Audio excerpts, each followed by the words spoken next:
दक्ष घर आता है और अपनी जॉब जाने की बात अनिका को बताता है। ये बात जानकर अनिका को बहुत बुरा लगता है, लेकिन अनिका कुछ नहीं कहती। दक्ष दूसरी जॉब ढूंढने लगता है, लेकिन उसे काम मिलने में परेशानी हो रही थी। कुछ महीने ऐसे ही बीत गए, लेकिन दक्ष को जॉब नहीं मिली। दक्ष और अनिका की बच्ची भी 1 साल की होने वाली थी। दक्ष अब मजदूरी करने लगा था, लेकिन वह कभी कभी ही काम करने जाता था। उसे जो भी पैसे लाता वह अनिका ले लेती थी, और दक्ष जब काम करने नहीं जाता तो अनिका उसके साथ झगड़ा करती थी। अनिका अपनी बेटी को भी दक्ष से दूर रखती थी।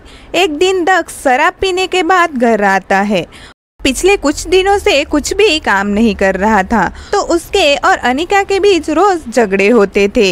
घर आने के बाद वह फ्रेश होता है और खाना खाने बैठता है। दक्ष ने खाना शुरू ही किया था कि अनिका उसके हाथ से खाने की थाली छीन लेती है।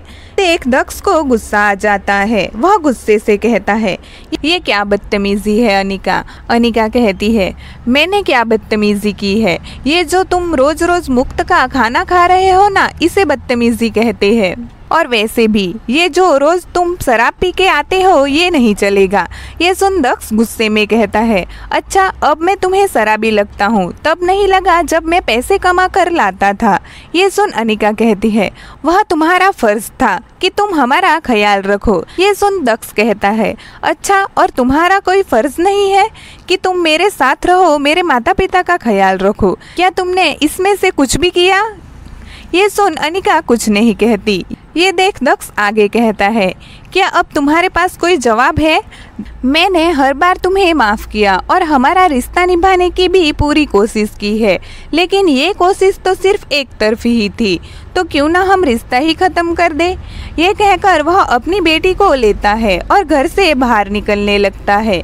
ये देख अनिका अपनी बेटी को लेने आगे आती है, तो दक्ष कहता है, कोशिश भी मत करना अनिका, मेरी बेटी अब मेरे साथ ही रहेगी। मैं नहीं चाहता कि वह बड़ी होकर तुम्हारी तरह बने। ये कहकर दक्ष अपनी बेटी को लेकर चला जाता है।